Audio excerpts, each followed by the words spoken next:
Michael, who is invariably depicted overcoming the powers of darkness.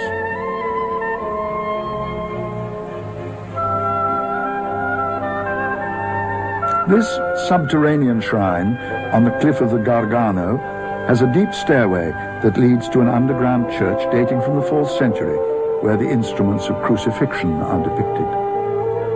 It is not surprising to learn that St. Francis of Assisi also came here on pilgrimage, and many popes and princes of Europe came, often barefoot, as an act of humility.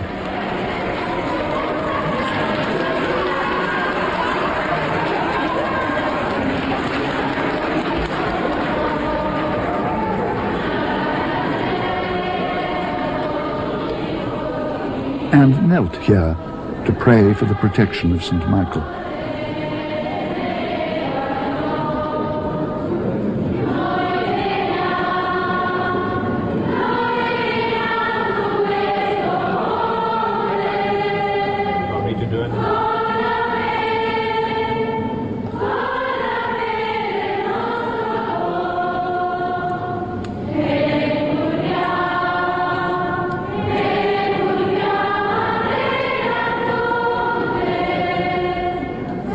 When Pope John Paul II came to pay a pastoral visit to this area, this shrine was the scene of deep prayer. Perhaps the Holy Father remembered his first meeting with this charismatic friar when he visited so many years before as a student.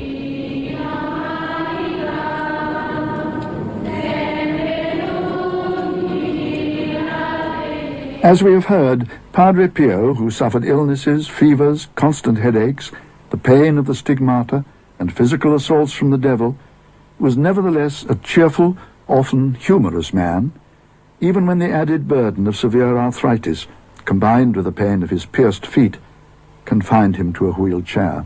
That he was a joyful man. He was full of joy, full of enthusiasm. When we were boys, children, we stayed with Padre Pio after Mass, and he sat with us, amongst us, telling stories, cracking jokes, and it was really delicious to be with him. He used to tell a story about a farmer who was very attracted by a train going through the countryside in the very early years of trains in Italy. And on a free day, the farmer went off to have a ride on this new contraption, you see. There's a whole scene, I can't do it like Father Pio did it, at the window of the ticket taker, not the ticket taker, the ticket seller. Where are you going, sir? I said, why don't you mind your own business? Do you want to return ticket, sir? I think you're very nosy. Anyway, they finally got the chap on the train. He sat down in front of a priest who was on to him immediately. And with that, the train went into a long, dark tunnel. The farmer got a bit scared. And he said, Father, where are we going? And the priest said, we're going to hell. And the farmer chirped back and said, I don't care, I have a return ticket. I said, but he would tell these jokes. He would love to listen to jokes. He would never miss a recreation, never. He derived great strength from his devotion to Mary, the Mother of God. Father Gerardo, who is the vice postulator for the cause of the beatification of Padre Pio, is telling the story of the statue of Our Lady of Fatima, which was brought to San Giovanni Rotondo in August 1959 during its tour of Italy. It was as though the Heavenly Mother was paying a visit to her beloved son, Padre Pio. By coincidence, Padre Pio had been seriously ill with pleurisy since March of that year. So ill, he could not even say Mass, only receive Holy Communion. He had, however, been leading a special 9 days of prayer in preparation for the arrival of the statue.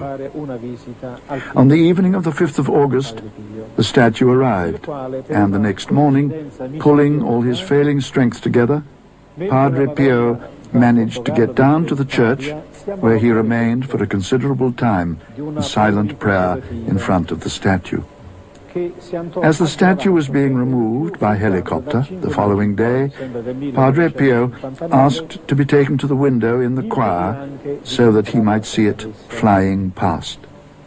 As it did, he was heard to say, "My beautiful Madonna, you found me ill, and you are going away, leaving me ill." At that, he felt a great shiver run through his body, and at that very moment, his illness was cured. In fact, he was as well as he had ever been, and immediately resumed the saying of Mass, hearing confessions, and all other priestly duties. He lived with a rosary in his hands. "The rosary is the weapon against evil," he often said. And of Our Lady, "She treats me as if I were her only child on the face of the earth. She comes to me whenever I need her." An expression of gratitude and joy, not of conceit. The day before his death, he insisted, "Love the Blessed Virgin and make her loved. Always say the rosary." His last word on earth was Maria. On September the 20th, 1968, 100,000 pilgrims gathered in San Giovanni for the 50th anniversary of Padre Pio's receiving the stigmata. Many of the visitors belonged to the prayer groups, which had grown spontaneously in many countries from his constant exhortations to prayer. There are now over 2,000 such groups throughout the world.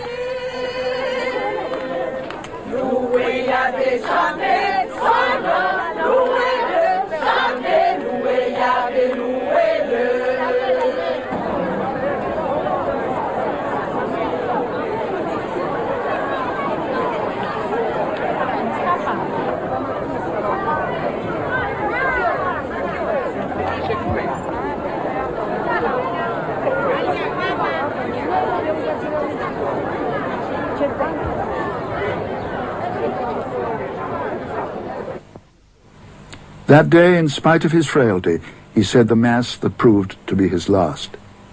He could hardly breathe or reach the altar. When he turned to leave, he almost fell.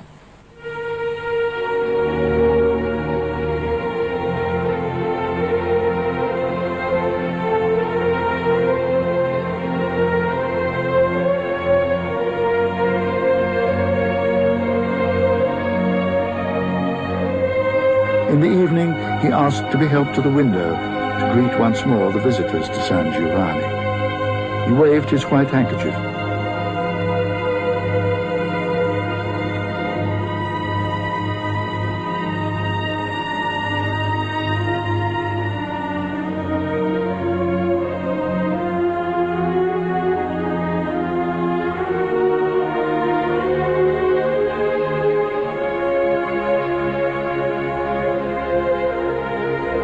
Then the shutters were closed forever.